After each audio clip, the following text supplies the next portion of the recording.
Good afternoon, Oi Hawkins. Hey, what's up? Well, we're back to another moment in time. Another moment in time. Yes, we are. Okay, I'm glad to hear that. Before we go into the official part of the thing, which has been totally unrehearsed, Very much so. I want to say this. I've consulted a number of friends of mine, writers, artists, and so forth and so on. We were talking about the ongoing thing that we're doing, a moment in time. Basically talking about my career as an artist, as a writer, leading up to the Watts Writers Workshop in 1966. And every now and then I jump in with a little bit of We go back and forth. 1938. We're not just totally linear people. Okay. You know. Anyway, I was asking questions of my friends about, in light of what we know is happening on television. I think this is the fifth day of the murderer's trial. Right. And I'm saying I'm not going to name names. Okay, I'm not going to name names. But I said, hey, Sally, what do you think about what we're doing? She said, do it.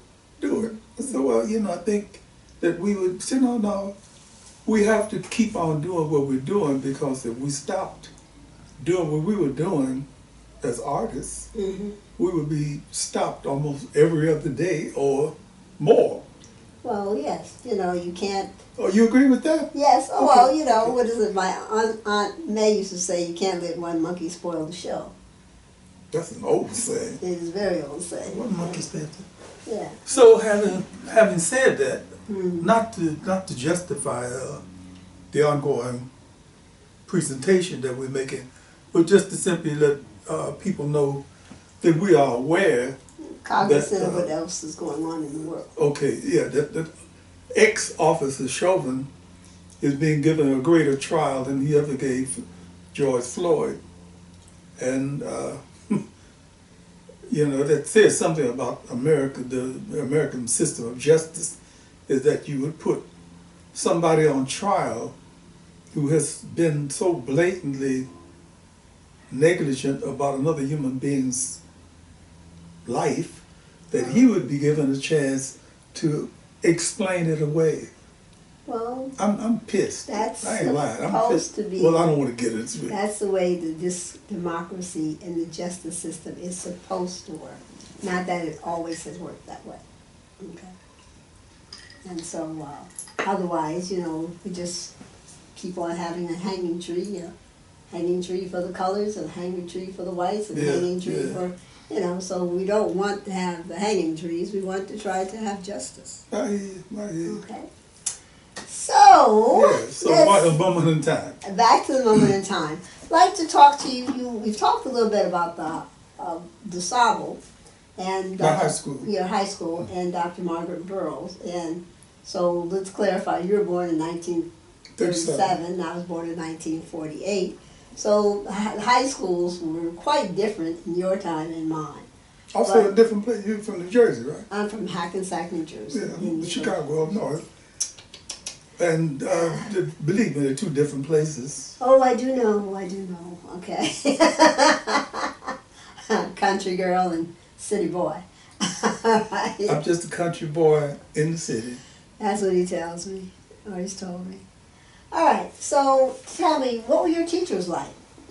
At DuSable, after, by a little bit of a backstory, after having gone to 17 grammar schools, when I finally wound up going to one high school, DuSable, for 4 years, it was like I was overwhelmed. I felt like I was in kind of educational paradise. DuSable, 1952, I'm talking about. This is ancient history. But DuSable High School, named after the first African the first man of color to establish a trading post in Chicago. Chicago, the Indians call it, the place where the stinky onions grow. Right, okay, yeah. Jean-Baptiste Point du Sable was a very, very unusual school. First of all, it was all black. We only had 2 white students that I know about. There was a couple, a sister and a brother named Johnson, Right. who were passing for black. I think we were Negroes then, right? We were Negroes. We was Negroes. Yeah. They were passing, Colored. colored. Black was Yeah. right way, there. Way down the line. Okay. These are the only people, students in the school who were not of color. Okay. The teachers were various shades. It was a very interesting mix of African American, I'm going to use the current day term, Right. African American and Irish. Okay. There were some Irish then. teachers there who were Mrs. McLeod, Mrs. Gallagher, Mrs. O'Cleary, Mrs. O'Leary. I don't know how that happened, but it seemed that, and not only that, the teacher component was basically female. Okay. There were some men there, but the only white teachers they had that I can think about was Mr. Mackey, who was a gym teacher, and Mr. Hillman, who was a track coach, who couldn't teach anybody anything about track. And I find it totally fascinating that you can remember all these teachers. The only teacher I remember is Mr. Rice, who was my history teacher. All right, but I, took all those other courses. I remember the gym teacher. She used to be a sergeant in wax. Oh. Okay, so I do remember her, but I don't remember her name. But yet this fascination and remembrance of names. This apparently I could name started more if we had more time, but I'm not going to, belabor the point. I think one of the reasons why is the fact I was so in love with the idea of learning, and these teachers that I'm talking about, when I look back at it in retrospect, they were so involved with teaching us. I'll give you one good example. Mrs. Gallagher she could have been an escaped nun. Okay. I mean, very straight-laced. She taught civics. Okay. And who in the hell knows the civics? I didn't know what civics meant. Understand, I was coming from a feral background. I had gone to 17 grammar school. I went to a grammar school for 3 days once. And, all of that kind of thing. So, since we had established ourselves in the Alamo Hotel, which is another story that we're going into. Okay, we'll try to get to that today. Okay. I was going into a place where there was just a totally uncharted territory, and I was very impressionable. And when Mrs. Gallagher said to me, as I crossed the threshold to her class, late, she said, go down to the office and get a tardy slip. They had some kind of little program. Yes. If you get 3 tardy slips, then you might be suspended for 3 days. But I'm in class. No, your foot was in class. You weren't. Right. You were late. We had one of the guys in the class, I remember, my good friend, who was the star defensive tackle on the football team. She did him the same way. Right. Your foot was in the class. You will not go get a tardy slip. Right. Ernie McMillan, 6'6", 280 as a high school boy. He later on become a captain of the Chicago Cardinals or some professional football. Okay, right. In the class, she didn't permit any slacking. She told us in her white Irish way, you will have challenges that I might not have to face. And she was saying, very astute. Either you read between the lines or you're going to be in serious trouble. Right. She said to people like me, we have some people in here who think they're really smart. They're just slick. They're not smart. And we thought, chuckle. She's using slick. Right. But she was using it correctly. Right. Just being slick, you're not smart. The pinnacle, of course, was Dr. Margaret Burroughs. Yes. But in between that, there was Dr. Walter Captain Walter Dyer, who was the head of the band. Everybody wanted to get in the band. My first semester in high school, I fractured my ankle. Right. Okay. Doing some stupid stuff, like trying to swing from one of the struts of the things that were holding the basketball frame. Okay. Like Count Tarzan, me and some other, yes, some other yes, fool. high school stuff, yes. So I missed the whole first semester, but I had made an impression on my Spanish teacher, Mrs. Jimenez. I don't know what I think she was from Cuba. So she sent my work home, and I had a chance to pass Spanish. What about the other teachers? They didn't, which means I had to repeat. As my graduating class was going out, I had to repeat some of the classes that I had missed. Okay, during that time. But getting back to what the school life itself, it was a very proud black high school in the North. A lot of people we know talked about what it was like to go to a black school in Alabama or Mississippi. This was in Chicago. Right. And despite the fact we were coming to school with some of the worst behaviors and worst habits in the world. These teachers, including the white ones like Mrs. Gallagher, tried to straighten us out.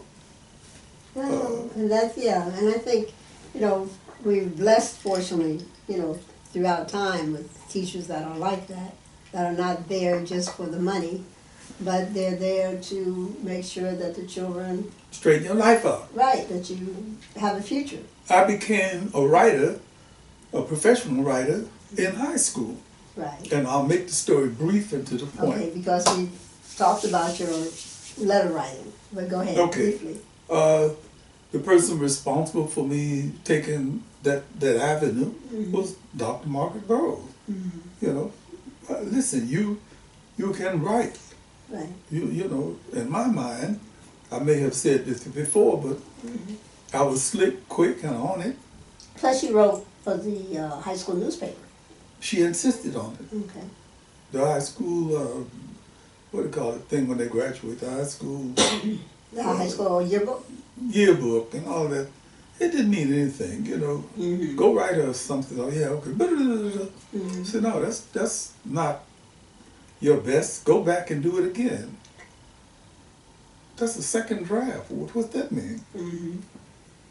What I'm trying to... Okay. Yeah, you have a better ability than what you're portraying at the time. I didn't press anything. First of all, as a nomadic spirit, I could have been a gypsy. Very good, an old-fashioned gypsy, not the latter-day gypsies. I'm going to get you something to drink. I'll be right back. Okay. But I was not one of the people who had any definite, specific goals in mind. I just simply wanted to go to high school because, I don't know, it seemed to be a good thing to do. My mother had informed me that I can't send you to high school. I don't have a chance. I don't have the money to pay for fees. I can't pay for this. I can't pay for that. I just simply told her, I'll take care of it. And I did take care of it for the whole time I went there to DuSable. I had an opportunity in my sophomore year after I recovered from my ankle injury to get a job as a delivery boy from the Carnegie drugstore in the Drake Hotel on the near north side of Chicago, which took me to another place. Right. It really did. It took me to another place. How so? Well, I saw a side of life I've never been exposed to before. I'm going, my job, we work every other day. Me and a friend of mine named Johnny Fox, Monday me, him, Tuesday him, and so. And also from time to time we could just hook it up so that, hey man, I think I want to be off for a whole week, 7 days. So he works 7 days. So, have you never been to a hotel before then? No. Okay. Well, I lived in a hotel, but it was more like a brothel. Yes. than a hotel. Okay, that's, yeah, okay. Yeah, they were, the Alma Hotel would take up all of this. Okay, yes. So when you first went to the Drake Hotel, and was this was after school, I take it? It was after school, yeah. Okay. I think it was 4 to 7, it's 4 to 8. Okay, you reported in, and what did you think when you saw the surroundings of?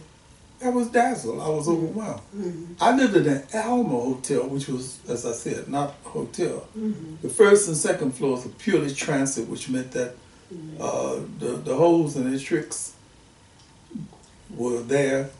The third floor was where we lived, which was half hole, half trick, half civilian, I call it. Right. And then the fourth floor, it's gonna spill. The fourth floor was where the off-duty pimps lived, and off-duty hoes. Oh, okay. Yeah, if they were off, that was their, oh, yes. Oh, Oh, chocolate milk. no, keeper. Oh, keep. Okay. No, the Drake Hotel, I mean, it's world famous. The Carnegie Drugstore at the first floor level. My job was to go in and grab up the paregoric and all the other. What's paregoric? It's a drug, and I was struck dumb. You beat me to my punchline. Okay. I was struck dumb because all the packets seemed to be paregoric. Paregoric. Paregoric, I think it's some kind of like an opioid, Okay. like codeine. You out there looking to find out what paregoric is and let us know. Smooth you out, cool you out. What I noticed is that I'm coming from the Alma Hotel. I know what dope fiends look like. You know, they shoot heroin and they go to sleep. They nod out. And here I am delivering these drugs. Mrs. Trapp, for example, Mrs. Trapp, she's ordering 3.5 pints of codeine, 3.5 pints of paregoric on my shift. 3.5 pints. By the time we got to the second pint, she tipped nice. She tipped good. By the time we got to the second half pint of paregoric, you know, she was really, really over slow and cool. I'm asking the pharmacist, who were basically just drug peddlers, hey, what's in this stuff? My friend Matt Insa, who was studying to be a dentist, this is just a part-time job as a pharmacist. Hey, come on, man! Don't play with me. You know what this is. What? This is help people out who want to be smoothed out. Could I have some? Get out of here, kid! Get out of here! So Certainly would not have helped with your homework. not at all. What it was a discovery that rich white people had drug addiction problems too, but they could order their drug from the drugstore. Right. Bam and Baby June had to run up and down the street And stealing. Bam and Baby June are the local. Oh God, the local dope fiends There you go. in my neighborhood. Okay, indeed. So let's get back to the high school, okay? Because the only people that I knew, only person I knew growing up, there were the winos in Hackensack. Okay, and there was a man named Mr. Clean, and he had a cleaners at one time, but his wife and child had died in a car accident, from what I'm told, and he sought the bottle, and so to see him with a paper bag, then he would go behind the house, the garage, the house on the corner, right in front of my grandfather's house, at 162 Stanley Place. And he and the winos, that was their position. There's no drug, liquor store where they could hang out in Hackensack at that time. And they would sit behind the garage there and drink, and I remember one time him getting upset because he was trying to get up on the curb, but he couldn't quite get the curb, and he would talking to the light post. So I suppose you had many more instances of I should say so, darling. okay, than my one. Yeah, no, we're talking about, uh, uh, it was basically a red light district. Wow. 3800 Lake Park was where the Alma Hotel was, and then right around the corner was 39th Street, from 39th and Ellis to 39th and Cottage Grove was just one solid block. That was like what was the place in New Orleans, Storyville. That's It amazing. was a legitimized prostitution sin, if you want to call it. Nobody thought of it that way. The hoes made their connections right there, and either they went up into the places they had on that street, or they came around to 38th and Lake Park. The long-term tricks were people an hour. Your short-time tricks, the 15-minute people, went upstairs right there on 39th and Ellis, 39th and Cottage. Everything went. It was everything went. I mean, you could do anything. You could buy whatever drug you wanted. It was a very depraved area, and I loved it. Okay, and so when you went to school and you had homework, I do take it you had homework. You take it. You I didn't have it. didn't have any homework. If I had any, I did it at school. Okay. But That's what I I was knew- getting at. I'm wondering where would you do your homework, because you couldn't possibly do it in that environment. Yes, I did. Yes, I could. Oh, really? Yeah, no. You know, remember, I'm coming from basements where people yelled and screamed all night long. People got cut, people were drunk, nothing has ever bothered me. I like listening right now as an adult, writer guy. Yes. I like listening to ragas and Ravi Shankar and all that. But if this whole place if all the people next door last July 4th, the people in Long Beach and also in Compton and some other areas, as I understand, all over, started doing firecrackers like it was Hiroshima Day or something. And I was writing. That's true. That's true. I mean, you just simply have to blot out certain things. We teach Tai Chi. And when we go out into the back area, I think you asked the question one day, should we stop when the planes go overhead or the people next door are having a loud birthday party? Hey, if people who want to learn Tai Chi are involved with Tai Chi, you have to block that out. Right. Focus. It's the same thing. And I hate to re-emphasize the point, but I have to. In the same way that right now, we know that on our subconscious minds, we got George Floyd, the trial. We got George Floyd, the trial. Well, if you can't put that in, you can't compartmentalize that properly, you go nuts. This is true. You know, one side is Breonna Taylor, other side is Tamara Rice. Over COVID. is COVID-19. COVID. Hell, that seems to be the least of the things. Yeah. We got our vaccination. What if you hadn't got them? Right. And on and on. I'm sorry, I interrupted you. That's normal. All right. Well. You're being sarcastic. Yes, I can be.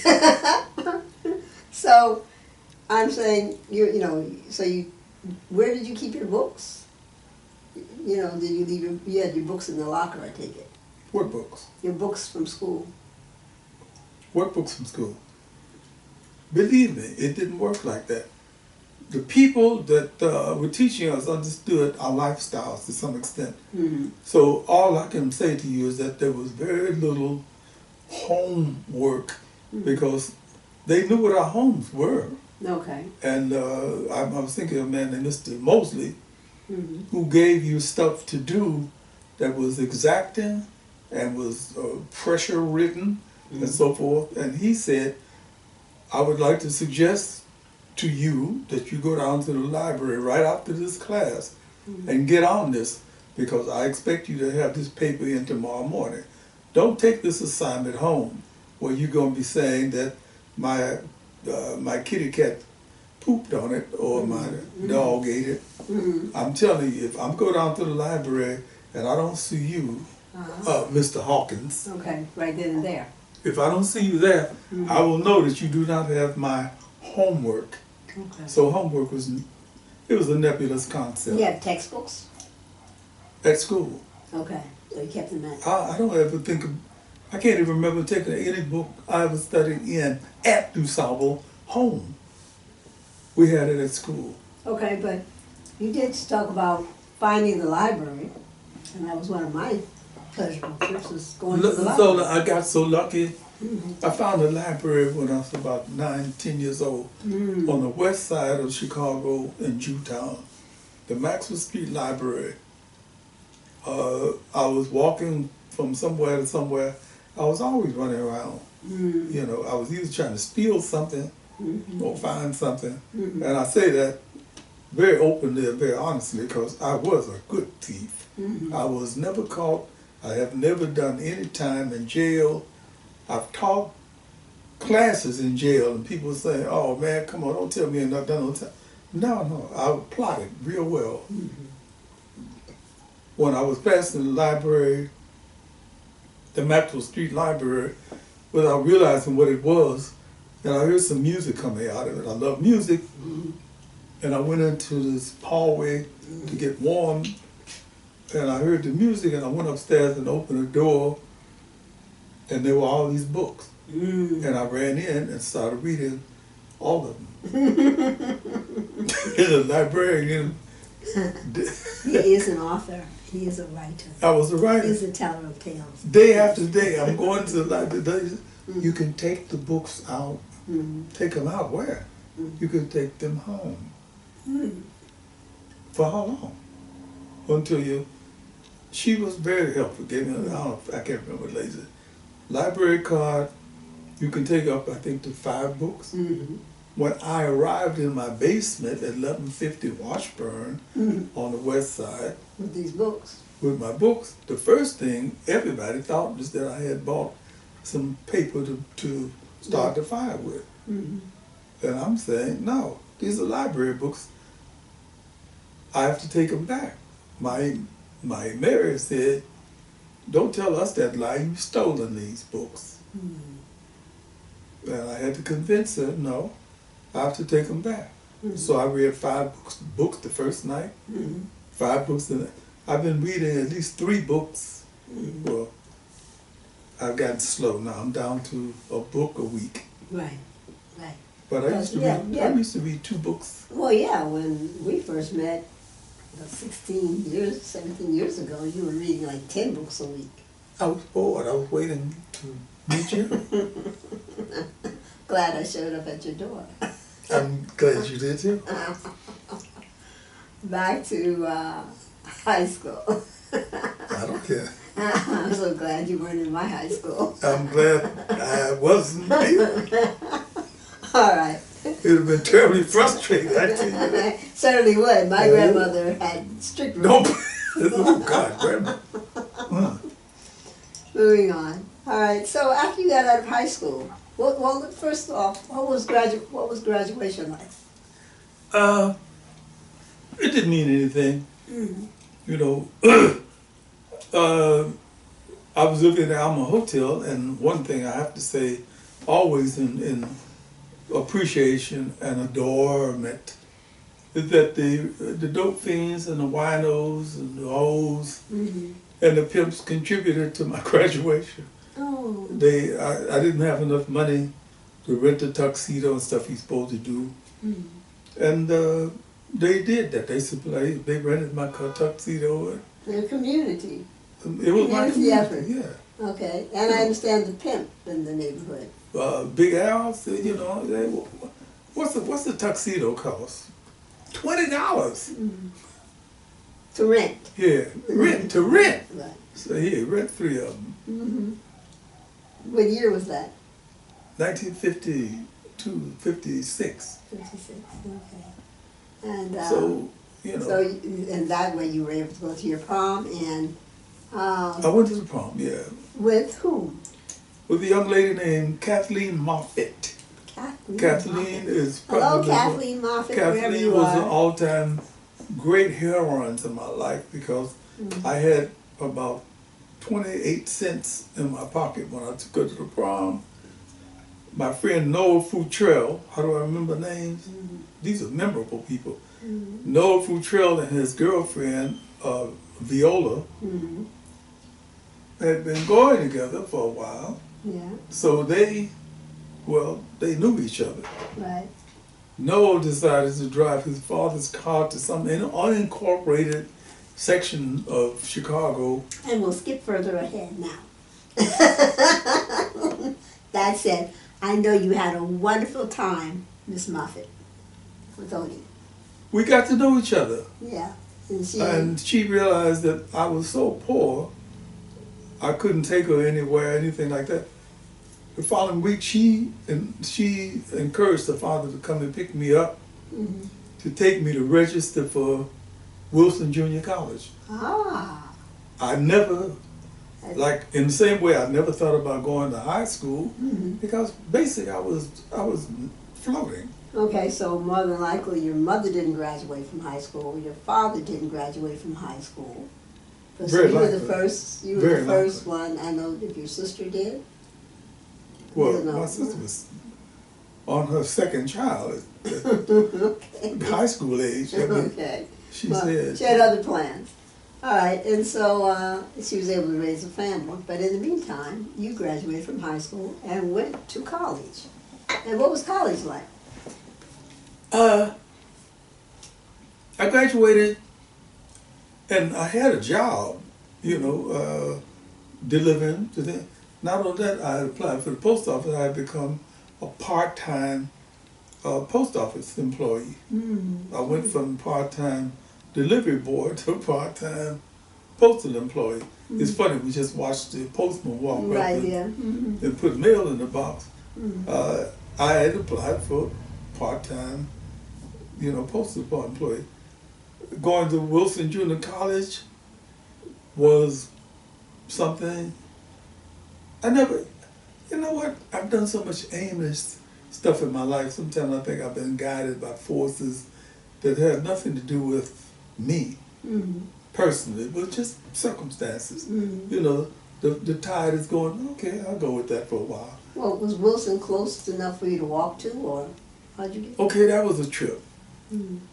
A friend of mine named George Jackson decided he was going to go to junior college. His family, he had substantial circumstances.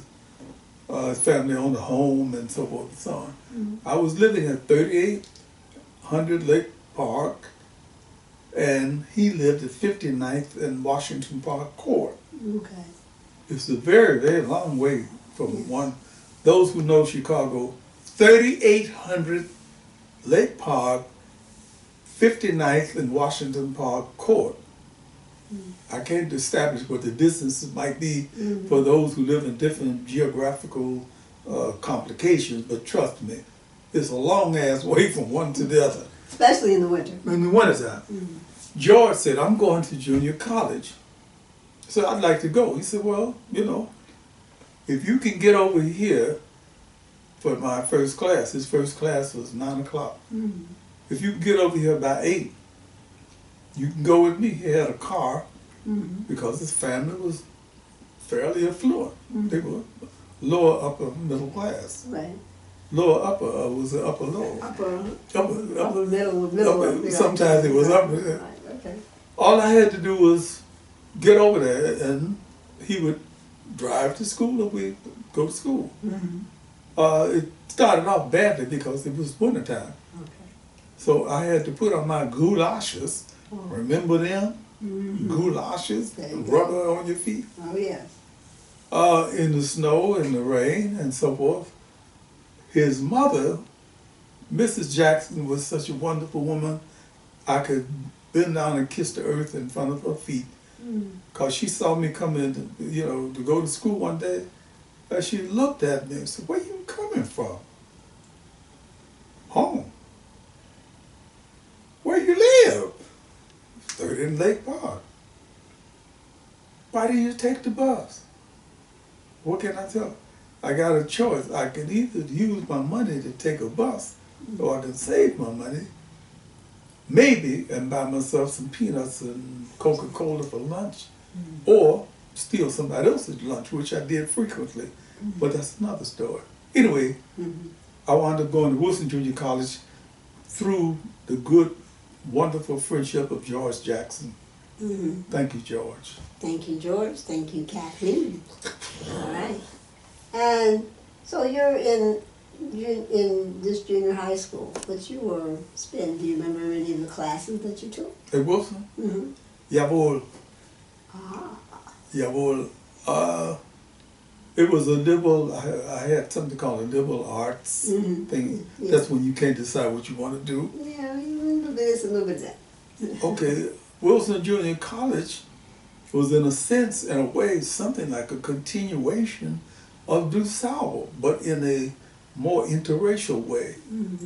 There were a lot of Poles, there were a lot of Eastern Europeans, there was a small African American group. I think the teachers, several people come to my mind right away. I had a man named Mr. Morris Tisch. I was thinking English Lit or something. Another man was Adrian Rayner.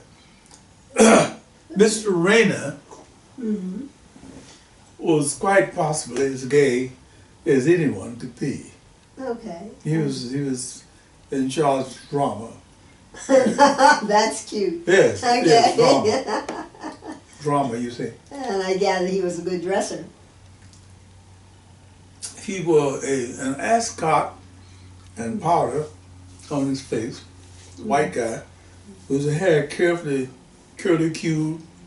It's one of the hardest teachers you ever had. There you go. He was the head of the Wilson Junior College Theater Group, which was one of the finest in the city. Oh my. People from Second City, people from Saturday Night Live came from Mr. Rayner's class. I don't know if they would talk about him like that. Right. But when you got into this class, why do I want to be a drama class? Well, okay. I was always writing. I'd become a writer at DuSable because circumstances dictated that. But when I got into Mr. Rayner's class, who said, I'm going to give you exactly one period of 45 minutes to create a 1-minute drama. Oh. In this drama, I want beginning, middle, and end, conflict, resolution, crisis. Circumstances that would determine the outcome of a person's life from hereafter. I'll extend that, my God, to 5 minutes because I know how slow you people are. Oh my goodness. And he meant it. Somebody turned in something that didn't have a beginning, middle, or end, and he just simply threw it back at him. Whoa. The first 2 or 3 things, he says, I don't want racial conflicts. I'm simply bored with that. Oh, okay. And he meant it. Okay, right. I'm simply bored with racial conflict dramas. I don't want to see raisin in the sun. I don't even want to see it in the shade. Okay, wanted you to be creative. Yes. Creative. Okay. Expand my consciousness. Okay. Please. Morris Tisch, the little Jewish guy, about 5'5", who took no shit from nobody, who drank scotch, he explained to us. I've got a hell of a headache. I can't bother myself with you people today. You're freed until Wednesday. I'll see you back. Oh, let me go. I need an Alka-Seltzer. But he was the one who said, okay, Mr. Odie. I also had a man named Mr. Jelinek, but I get the Jelinek in a minute. Okay. Mr. Tisch, Morris Tisch, said, I've noticed a certain kind of brilliancy in these sloppy papers you turned in. I want you to write for the Wilson Junior College Press. I don't want to. Okay, I'll fail you. and I could see echoes of Dr. Burroughs. Okay, then negotiate, right?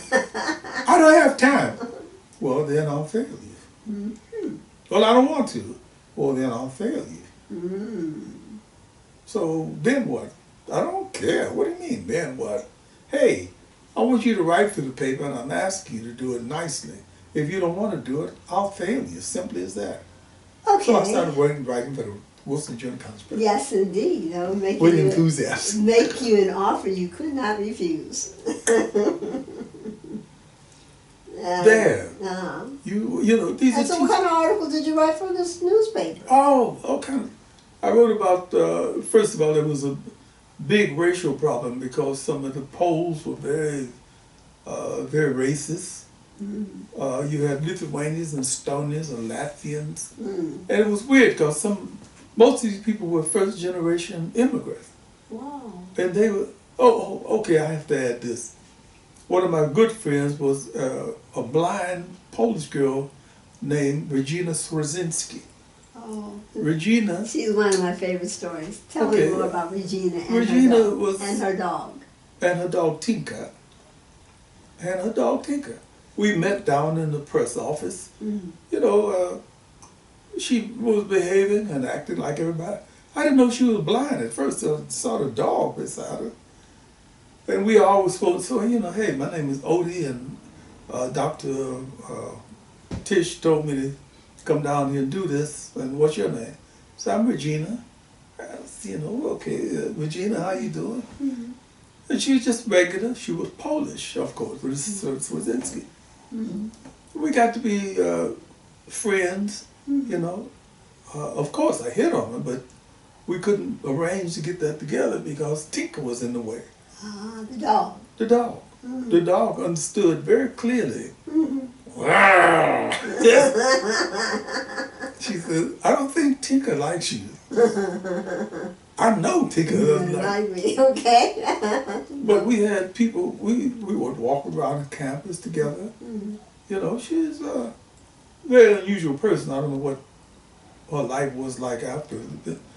But, you know, there would be people, Poles, then called Polacks, would drive around and see us walking together and scream out curses in Polish. I'm sure.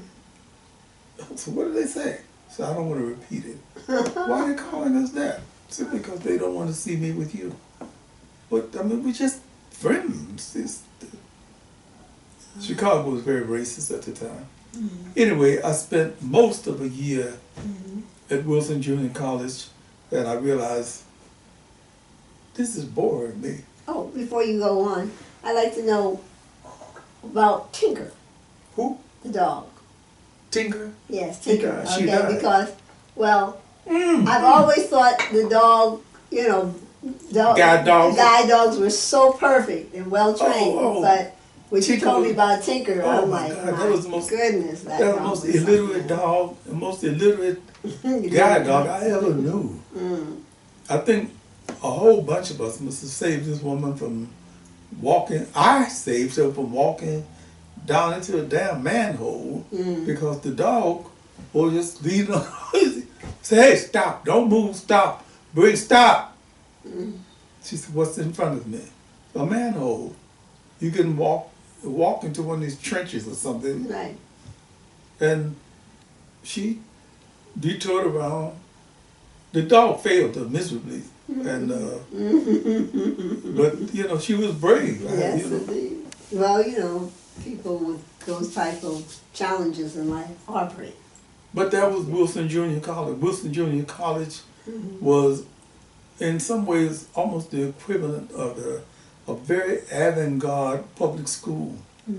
People flunked out endlessly, but you had teachers like my teacher, Mr. Thomas, Mr. Friedrich Thomas. What made me take German, I'll be damned if I know. But I walked into class the first day and he said, everyone sit down, I'm going to explain to you that this is a class in German. I am going to be your teacher and you're going to learn German. Now, is there anyone here who all now speaks German? Nobody. There are about 3 black people in the class, and we look at each other like, How we get here? damn, How did we get here? why? Why? Okay. We got some Lithuanians, some Estonians, some Latvians, some Poles, and of course some Jews from Eastern Europe Of course. who spoke Yiddish. So they had a leg up, but at the same time, they didn't speak German, Exactly. Deutsch. He says, after this first class, what I just said, when the second class happened, he came in, and said the man, who always dressed very nicely, and said it is this, and started speaking in German. Whoa. And from that point on, for that hour, Herr Hawkins, haben Sie ein Buch, die Geschichte von Sterben? Huh?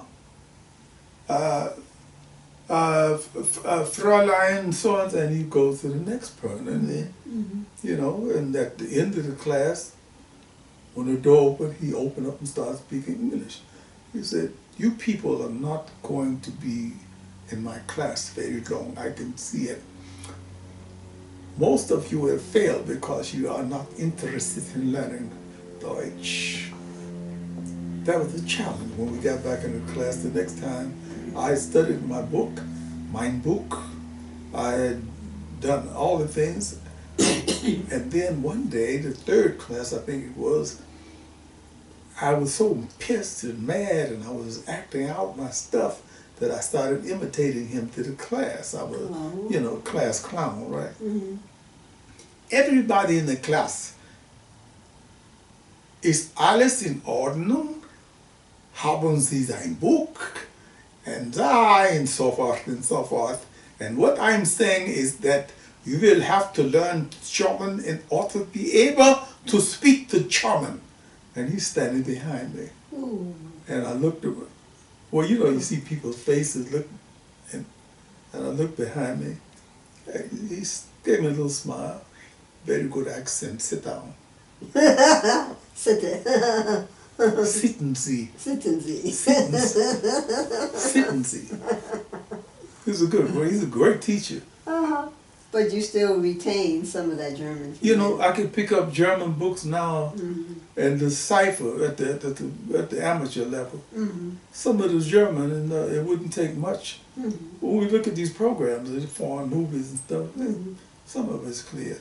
Okay. Hey, I'm just going on and on and on because you're such a charming host, and you're leading me into these things. Well, you know, you are living and you have lived an extraordinary life. And I think that... I am. You are. Yes. You're helping me do it. Don't try to fool anybody. Can't you see what you're doing? I'm doing the best that I can. I'm sorry. I'm trying to be the best Zola I can be. Woo! Bravo, bravo. Indeed. Gosh. So, you know, so in this moment in time, we're bringing up more, of course, of Odie's life. He's older than I, and he's lived an extraordinary I hope life. everybody understands. It's with a purpose in mind. That is to say, for example, to young writers, up and coming people, you don't start off at the top.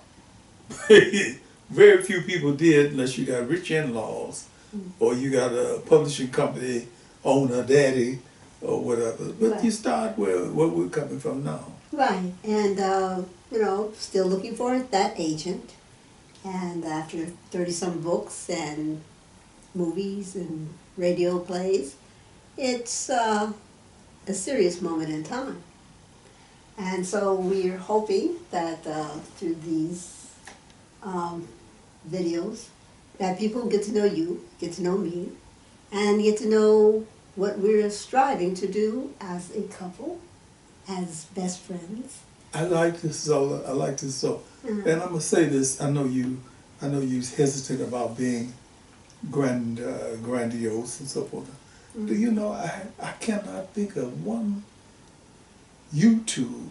I can't think of one commercial television show. I can't think of a cable television show where there's a black couple sitting up talking to each other than about the problems they have. I keep looking at, and I don't have any fault with the lady, but I keep looking at things like Iyanla Van Zandt. Iyanla helped me save my life.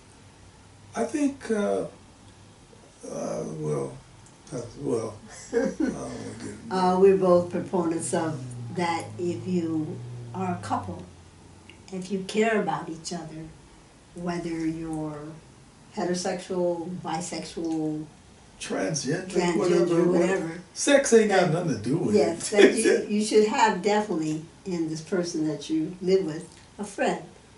And as that friend strives to help you in your goals, you strive to help that person. Well, you were in family law, so that's where you coming from, right? I guess, definitely long I was time. outside of family law.